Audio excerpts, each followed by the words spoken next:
के YouTube channel में आप सभी का स्वागत है। हमने वर्कशॉप कैलकुलेशन में जो यूनिट चालू कर रहे थे क्षेत्रमिति, उसमें हमने व्रत पढ़ा था। आज हम पढ़ेंगे अर्धव्रत के बारे में और उसे समझने की कोशिश करेंगे। तो सबसे पहले आपको पता होना चाहिए कि अर्धव्रत किसे कहते हैं। मतलब व्रत के केंद्र से गुजरने वाली वह रेखा जो व्रत को दो भागों में बांटती है। ठीक है, व्रत के केंद्र से गुजरने वाली रेखा, ये हो गया व्रत का केंद्र। व्रत के केंद्र से गुजरने वाली रेखा, केंद्र से गुजरने वाली रेखा जो व्रत को दो बराबर भागों में बांटती है, वो क्या कहलाता है? अर्धव्रत। या हम कह सकते हैं कि व्रत का आधा भाग, व्रत का आधा भाग क्या होगा? व्रत का आधा भाग क्या कहलाएगा? अर्धव्रत। व्रत का आधा भाग होता है अर्धव्रत।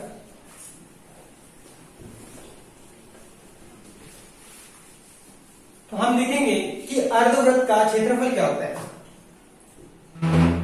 ठीक है, अर्धव्रत का क्षेत्रफल होता है पाई आर स्क्वायर बटे 2।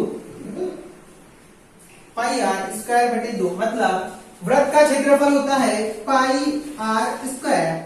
तो हमने कहा था कि व्रत का आधा भाग, व्रत का आधा भाग होता है अर्धव्रत। तो ठीक उसी प्रकार अर्धव्रत का क्षेत्रफल हो जाएगा पाई आर स्क्वायर बटे 2। मतलब पूरे व्रत के क्षेत्रफल का आधा, पूरे व्रत के क्षेत्रफल का आधा हो जाएगा आपका अर्धव्रत का क्षेत्रफल। अब हम देखेंगे अर्धव्रत की परिधि।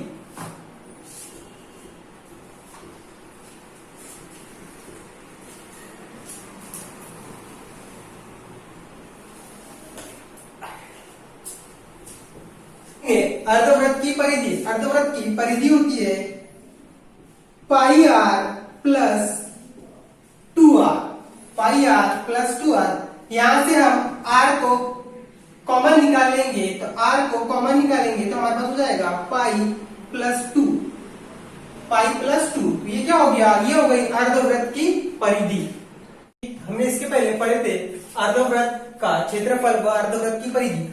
अब हम पढ़ेंगे कि त्रिज्याखंड क्या होता है। तो त्रिज्याखंड के बारे में पढ़ने से पहले हमें त्रिज्याखंड के डेफिनेशन में एक वर्ड आएगा चाप। तो आपको पता होना चाहिए कि चाप क्या होती है। तो चाप क्या होता है? परिधि के किन्हीं दो बिंदुओं के बीच की दूरी। परिधि मतलब ये आसपास की बाउंड्री। तो परिधि के किन्हीं दो बिंदुओं के बीच की दूरी। मान लीजिए परिधि पर एक बिंदु हो गया ए और दूसरा बिंदु हो गया आपका बी। ठीक, बिंदु ए और बिंदु बी मतलब परिधि के किन्हीं दो बिंदुओं के बीच की दूरी। बिंदु ए और बिंदु बी के बीच की दूरी क्या कहलाएगी? आपकी चाप। तो हम कह सकते हैं कि परिधि के किन्हीं दो बिंदुओं के बीच की दूरी को हम कहते हैं चाप। अब हमने इसके पहले देखे कि चाप किसे कहते हैं। अब देखेंगे अब त्रिज्याखंड, त्रिज्याखंड किसे कहते हैं। तो किसी व्रत की चाप मतलब किसी व्रत की चाप, किसी व्रत की चाप ए व बी, किसी व्रत की चाप ए व बी मतलब किसी व्रत की चाप तथा, किसी व्रत की चाप तथा अंतः दो बिंदुओं से बनी त्रिज्या। अंतः दो बिंदु मतलब ए और बी से बनी त्रिज्या। तो ये बिंदु हो जाएगा आपका ओ, मतलब ओ बी और ओ ए क्या हो गया? आपकी त्रिज्या से बनी आकृति क्या कहलाता है? त्रिज्याखंड। ठीक है, हम कह सकते हैं कि किसी व्रत की चाप ए व बी से अंतः दो बिंदु ए मतलब ए और ओ और बी की त्रिज्या से बनी आकृति क्या कहलाएगा? त्रिज्याखंड। ठीक है, अब हम इसी त्रिज्याखंड में याद करेंगे कि त्रिज्याखंड का क्षेत्रफल क्या होता है। ठीक, अब ये जो व्रत बना होता है ये पूरे 360 अंश का बना है, इनके बीच में बना हुआ है त्रिज्याखंड। तो ओ ए बी के बीच बना कौन होगा? आपका थीटा अंश का। ठीक है, ओ ए व बी के बीच बना, हाँ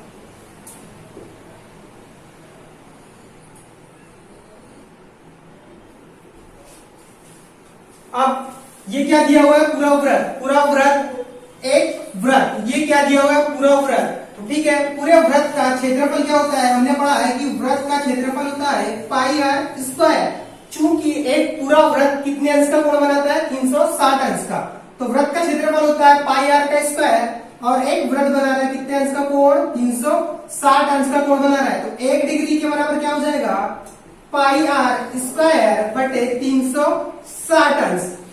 ये जो त्रिज्याखंड बना हुआ है ओ ए बी, त्रिज्या त्रिज्याखंड ओ ए बी, थीटा, ये जो कोण बना हुआ है वो थीटा है, और ये थीटा कोण किसके रिस्पेक्ट में बना हुआ है? इस पूरे वृत्त के। और एक वृत्त कितने अंश का कोण बनाता है? एक वृत्त बनाता है 360 अंश का कोण। तो हम बोल सकते हैं कि त्रिज्याखंड ओ A B,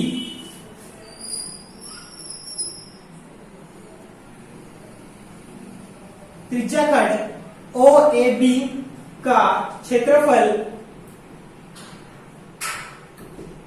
pi are square into theta बटे 360। ठीक है, त्रिज्याखंड ओएबी का क्षेत्रफल हो जाएगा पाई आर स्क्वायर थीटा बटे 360। मान ली स्क्वायर बटे 360 अंश।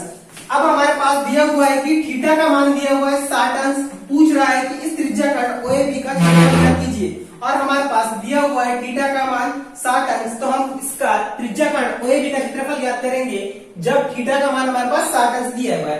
तो ये हो जाएगा पाई आर स्क्वायर, थीटा का मान दिया हुआ है हमारे पास 60 अंश बटे 360। ए 0 से 0 कैंसल, 6 से कट जाएगा 36 6 बार। तो आपके पास त्रिज्याखंड ओएबी का क्षेत्रफल आ जाएगा पाई आर स्क्वायर बटे 6। अब हम पढ़ेंगे त्रिज्याखंड चाप की लंबाई। तो इसमें त्रिज्याखंड ओ ए बी में चाप क्या है? ए व बी। ए व बी क्या है? इस चाप। तो हमें इस चाप की लंबाई याद करना है कि ए व बी की चाप की लंबाई हम कैसे ज्ञात करते हैं। तो किसी त्रिज्याखंड के चाप की लंबाई को हम ज्ञात करते हैं 2 पाई आर इंटू थीटा बटे 360 अंश। किसी वृत्त में बने त्रिज्याखंड के चाप की लंबाई हम पाई आर इंटू थीटा बटे 360 अंश से ज्ञात करते हैं। मान लीजिए आपके पास में कोई क्वेश्चन दिया हुआ है और वह पूछ रहा है कि त्रिज्या 21 सेंटीमीटर है, वह बनने वाला कोण 45 अंश है, तो इस चाप की लंबाई ज्ञात कीजिए। मतलब ए व बी की लंबाई आपको ज्ञात करनी हुई है, और क्वेश्चन दिया हुआ है कि चाप 21 सेंटीमीटर है और वृत्त पे बनने वाला कोण 45 अंश है। तो आपको क्या क्या दिया हुआ है? दिया हुआ है आपके पास में थीटा का मान 45 अंश और त्रिज्या आर का मान दिया हुआ है 21 सेंटीमीटर। तो हम बोल सकते हैं कि आर बराबर है 21 सेंटीमीटर व थीटा बराबर दिया हुआ है आपके पास में 45 अंश, और आपको ज्ञात करना है त्रिज्याखंड ओ ए बी में चाप की लंबाई। तो हम बोल सकते हैं कि त्रिज्याखंड में ए बी की लंबाई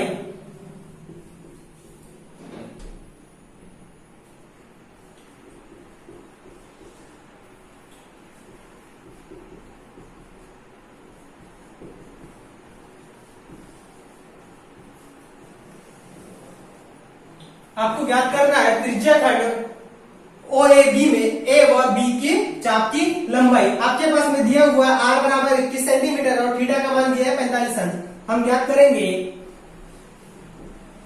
2 पाई का मान रख दीजिए आप 22/7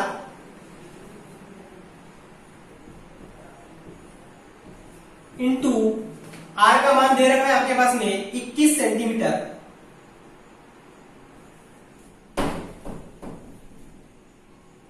21 सेंटीमीटर और आपके पास में दिया हुआ है थीटा का मान 45 अंश, इसके बटे में होता है 360 अंश। ठीक है, अब आप इसको डिवाइड कर दीजिए। आप इसको डिवाइड करें 9 से, 9 5 45, 9 4 36 बचा 0, 7 से काटिए 7 3 21, फिर इसे 5 से डिवाइड कीजिए तो 5 8 40, फिर ये 8 2 से डिवाइड कीजिए तो ये कट जाएगा आपका 4 बार, फिर 2 से डिवाइड कीजिए तो ये 22 कट जाएगा आपका 21 बार 11 बार, और 4 कट जाएगा आपका 2 बार। तो आपके पास में बचेगा 11 गुणित 3 बटे 2।